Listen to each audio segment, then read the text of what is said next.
Alright, I'm back, and this time I have three figures to look at. These are all from the Nacelle company. These are biker mice from Mars.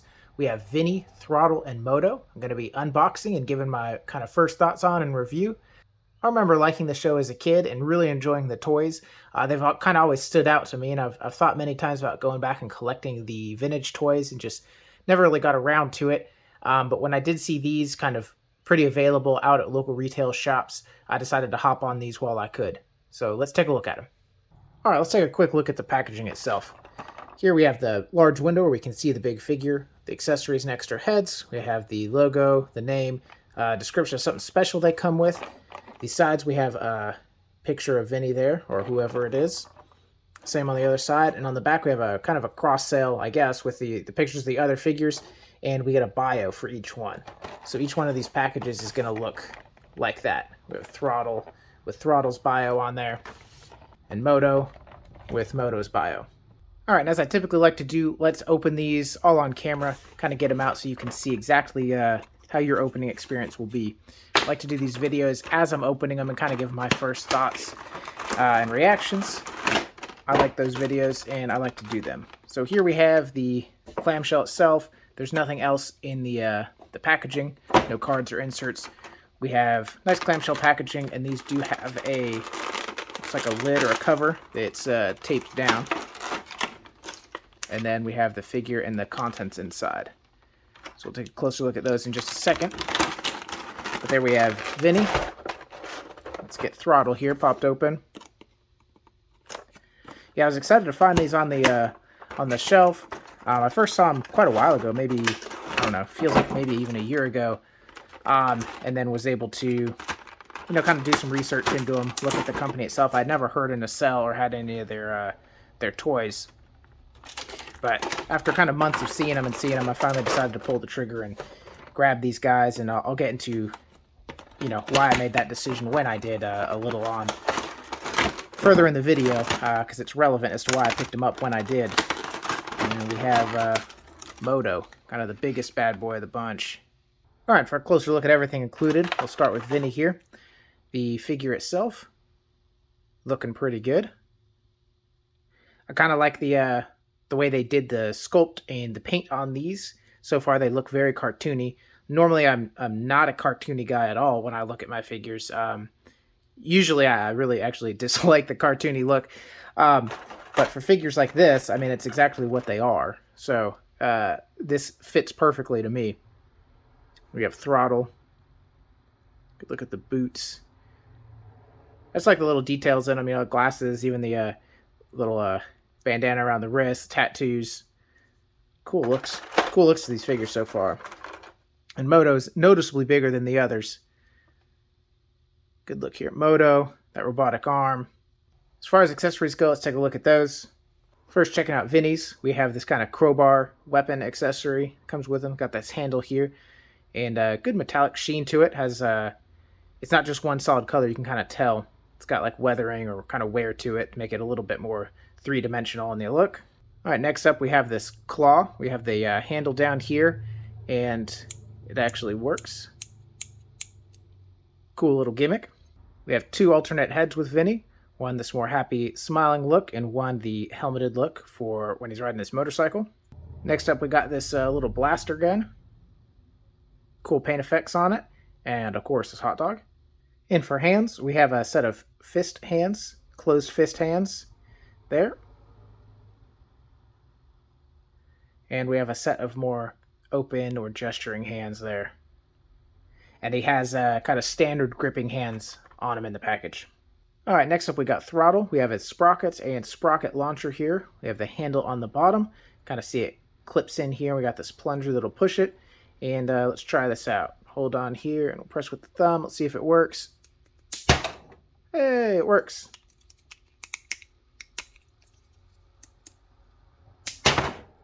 Cool little gimmick. Disc just slides in. And there we go. We have Vinnie's extra heads here. One a little bit more expressive, happy. And we have the helmeted head for his motorcycle too. I did not want to fail to mention that the glasses come off on this alternate head. They just slip right in. We have similar hand assortment. Well, same hands, just different different paint jobs and everything, different molds. We have the fisted hands, and we have like the open and gesturing hands. Both of these, the right one has his glove on it, just like his standard kind of gripping hands. And of course, one more blaster, one more hot dog, a necessity, and an included one. Last up we have Modo with his rocket gun. This one does not have like a action feature gimmick like the sprocket launcher did, but cool accessory nonetheless. We have his extra heads too. It's a little bit more expressive, smiling or grinning face, and his helmeted head. Same situation with his hands. We get 2 closed fisted hands and the 2 open gesturing hands and standard gripping hands on the figure in the package. And again, we get the blaster and hot dog. Same across all 3, but cool to get them. All right, now I want to take a quick look at articulation. Since these figures are all approximately the same, I've checked them out. We'll just look at Throttle here for an example. Let's start with his head. So he can look straight down, that much down. We have that much up, so not a ton of up in him. We can cock the head side to side, and then of course we can spin it all the way around, full 360. With the arms, we can get a full T-pose there. We can rotate at the shoulder. We also have a bicep swivel, as we can see. We have double jointed elbows. It gives us pretty good, really good articulation there, really good bend. And we have one of these kind of split ball joints at the wrist. So we have quite a bit of room to move that wrist. And then if you want to move it one way versus the other, just kind of have to rotate the hand around. And then you have a, up and down hinge. We have a diaphragm cut and a waist joint there, so we can get a twist. We can get a full 360 out of him. We can get him kind of crunched down that much. We can get a look up that much in the diaphragm, and we can get a side, pretty good side to side out of that. In the hips, these big ball joints here, we have pretty good splits. This is like a thigh cut here, so we can rotate there. We have a double jointed knee that gives us a really good, almost kicking straight heel to butt. Let's see, do we have there's no boot cut there, so that is not a cut, but we do have an ankle joint here that gives us a good bit of up, good bit of down, and then we can pivot there inside the ankle. Can't forget the tail. We have this tail that's in there. This is actually on a little ball. So you get a decent amount up before it kind of wants to come down in, and then of course we can put it all the way out to the side or up like this. So actually pretty functional for tail articulation there. Probably can get some really cool dynamic poses with that. All right, and let's get a good 360 look at each figure. Here we have Vinnie. Good look all the way around him. And here we have a look at Throttle. And last but not least, we have a good look here at Modo. And here we have a look at the trio with the weapons that they came with. So far, to me, they look really cool in hand. I can get some kind of really neat looking poses with them. And that cartoony look, this finish that Nacelle put on them. When I say finish, I kind of mean like the fit and finish of them, but also like the actual finish. They're matte finished, but they're so smooth. I mean, look at like the legs or the arms and stuff. It really fits in that cartoony look to them and really adds to kind of that aesthetic to the figure. I like them a lot so far, the way they look. All right, and here we have all 3 with one of the 2 alternate head sculpts that were included. Each one of these is the open mouth or more expressive, kind of happier face, and swapped out some of those open hands and the hot dogs. You can kind of see, you can get some hot dog eating poses or just them smiling looking at the hot dogs. Really cool inclusion of the head sculpts and the hot dogs for these figures. I think it really kind of rounds out a good package for them. Here we have all 3 with their final head sculpt included. This is the helmeted head for use with their motorcycles, which are out now from Nacelle, which is a pretty cool accessory. Thinking about picking those up for these guys, but nonetheless, here they are. I also put those blasters in their hands. You can see that last accessory included. So far, we've taken a look at every accessory and every hand option that they include with the figures, and we can get a good varied amount of poses and looks for them. And now for some size comparisons. We'll start by looking at the 3 compared to each other. I can see that Modo stands out as the tallest of the 3, and Vinnie as the shortest, with Throttle right there, pretty much dead even in between them. All right, and here we have the premium DNA Battletoads Zits on the left, And we have the new reissue Dr. Paranoid from Street Sharks on the right. And here we have one of the newer Playmates Leonardo's from TMNT on the right, and another Nacelle figure on the left. This is the exclusive Fireproof Max 89 version from RoboForce.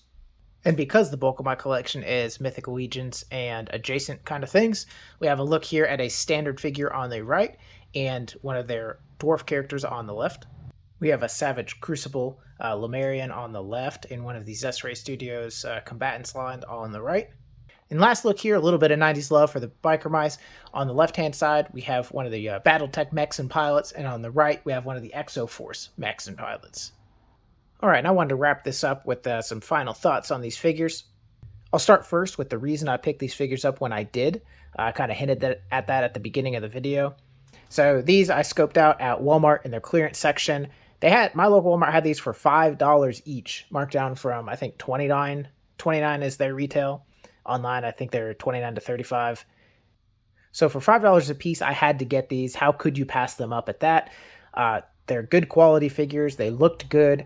I think they really nailed the aesthetic, and I mean, they got that nostalgia factor too for me. So with that, let's move to the pros and the cons. First, the cons would be that the heads for the alternate head sculpts, the helmeted heads or the space helmets or the bike helmets, for all three of these figures, none of those heads wanted to go on. All three of them, their kind of unhelmeted heads or normal heads, went on and off with no heat gun, with no persuasion, no anything. They're pretty straightforward to get on and off. The helmeted heads were a bear. When I made that transition in the video, there's no time there, obviously, the magic of cinema. But there was a good while spent with heat gun and really straining and stressing to get those heads on.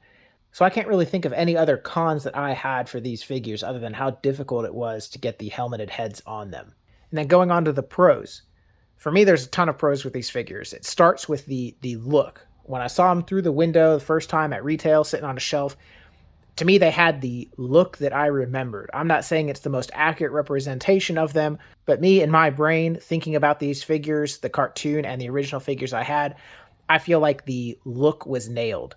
The cartooniness of them was spot on, but they don't look so overtly cartoony and cheesy. They look like modern regular 6-inch figures that are high quality, high articulation figures, but done in that aesthetic. That combined with the matte finish that you kind of see on like a SH Figure Art figure or something like that, they don't look cheap or cheesy. The articulation is really phenomenal on these figures. I honestly didn't think it was going to be that good, but the articulation was way better than I expected. And a number of accessories, I don't think you could be more happy, even at that $35 retail price point with the number of accessories that came in. Each one has 3 heads, each one has 3 sets of hands, each one has at least the one blaster, the one hot dog, and one extra, kind of gimmicky weapon. But yeah, if you're at all interested in these figures, I would say pick them up. Even at retail pricing, I think that there's really good value for these figures and what's included and the way they're built. I haven't had anything else from Nacelle other than the RoboForce figures, which I was really just not very impressed with at all. And then I get these, and I'm extremely impressed with the fit and finish and the quality of them. So I don't know if it was something to the RoboForce figures or them being robots or what, but these make me really look forward to seeing other Nacelle offerings and being very open to buying Nacelle stuff. I had bought these and the RoboForce at the same time, and if it wasn't for that, I would have been hesitant after getting the RoboForce because I wasn't very happy with the way they were put together. But these ones are really nice. I couldn't be happier. It was a really good 180 swing for me on Nacelle, and I'm glad to add these to my kind of 90s and 80s animation shelf. And as always, thank you guys so much for watching. Have a great day.